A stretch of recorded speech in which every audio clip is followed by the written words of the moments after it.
दोस्तों नमस्कार। आज मैं एक ऐसे जंगल में आया हूँ जहाँ भांग की वाइल्ड ग्रोथ है। आप तो जानते हैं कि ये जो भांग है इसको ग्रो करना इलीगल है, लेकिन अब हिमाचल में पहाड़ों में इतना बड़ा एरिया है कि वहाँ से भांग के पौधों को जड़ से निकालना बड़ा मुश्किल है। अलग अलग स्तर पर प्रशासन या पुलिस वाले या कोई दूसरी संस्थाएं अभियान छेड़ती हैं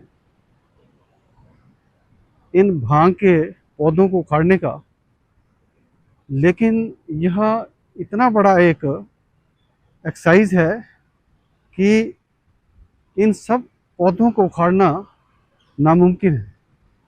प्रयास किया जाता है लेकिन उसमें सफलता पूर्णतः नहीं मिलती है।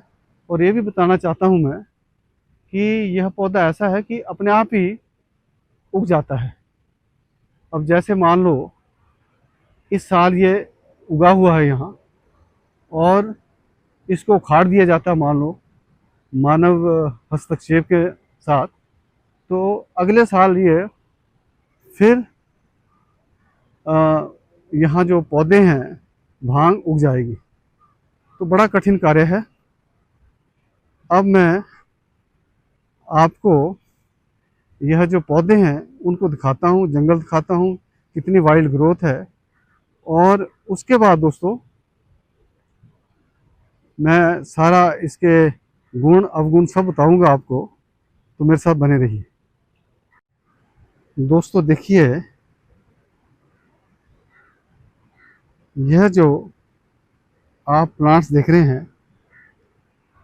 ये देखिए यह भांग के हैं।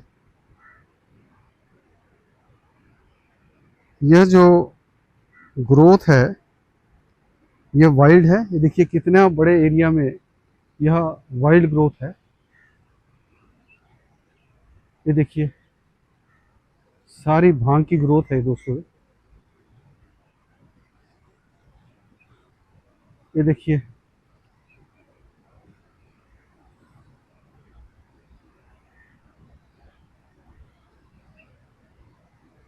ये देखिए कितना बड़ा एरिया है। अब आप खुद अंदाजा लगा लीजिए कि इन पौधों को उखाड़ना कितना कठिन है प्रशासन के लिए, पुलिस के लिए। ये देखिए प्रयास किए जाते हैं, अभियान भी छेड़े जाते हैं, लेकिन पहाड़ी क्षेत्रों में इतनी अधिक मात्रा में यह वाइल्ड ग्रोथ है कि इसको पूर्णतः जड़ से उखाड़ना नामुमकिन है। ये देखिए हर साल कहीं ना कहीं ऐसे प्रयत्न हुए होते हैं, लेकिन फिर भी ये अपने आप ग्रो कर जाती है। तो दोस्तों मैं बताना चाहता हूँ आपको कि ये जो भांग है, ये देखिए ये जो इसके पत्ते हैं इनको या तो हाथ से मसल कर या किसी मैकेनिकल प्रोसेस से मलकर या क्रश करके इससे तेल निकाला जाता है, जिसको रेजिन बोलते हैं। और वो जो रेजिन है उसी को हम चर्स कहते हैं। आप में से बहुत से ये नहीं जानते होंगे कि ये जो चर्स है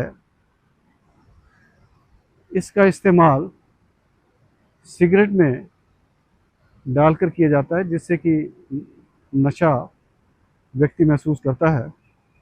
मैं यहाँ किसी प्रकार से इस चर्च का प्रोत्साहन करने नहीं आया हूँ। मैं तो ये बताना चाह रहा हूँ कि हकीकत क्या है।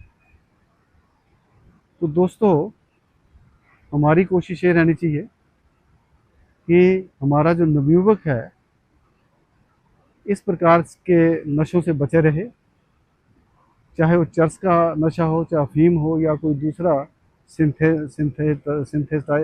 सिंथेटिक ड्रग्स हों, क्योंकि पहले तो आदमी शौक शौक में इसको इसका सेवन करता है और बाद में वो उसकी एक हैबिट बन जाती है, आदत बन जाती है और फिर छूटना बड़ा मुश्किल हो जाता है।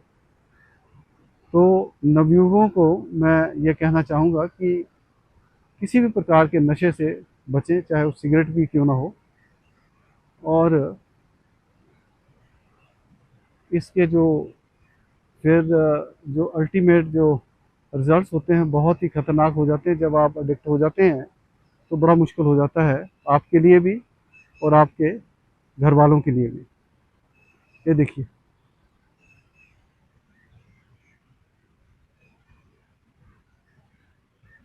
तो मैं यह भी बताना चाहता हूँ कि जो इसके पत्ते हैं वो तो नशे के लिए यूज़ होते हैं, उसमें नशा होता है, हेलुसिनेशन का प्रभाव होता है।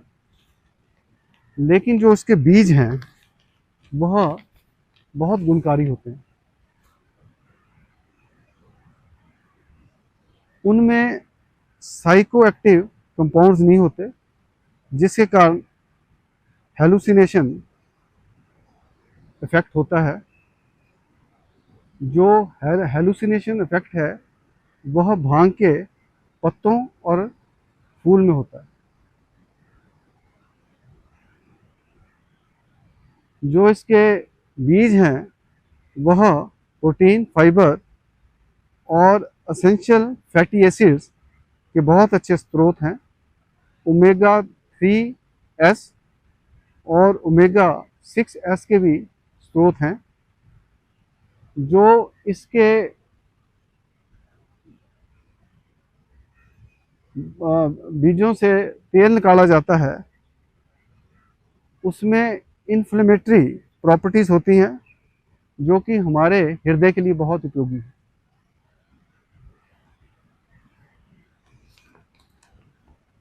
सबसे पहले जो कैनबिस है या चर्स है 500 बीसी में इसका उपयोग किया गया स्मोकिंग के माध्यम से, और यह सेंट्रल एशिया से शुरू हुआ था। 2013 में जो एक देश यूरुगुरी है वह दुनिया का पहला देश बन गया कि जिसने कैनबिस को लीगलाइज किया फॉर रिक्रिएशनल यूज।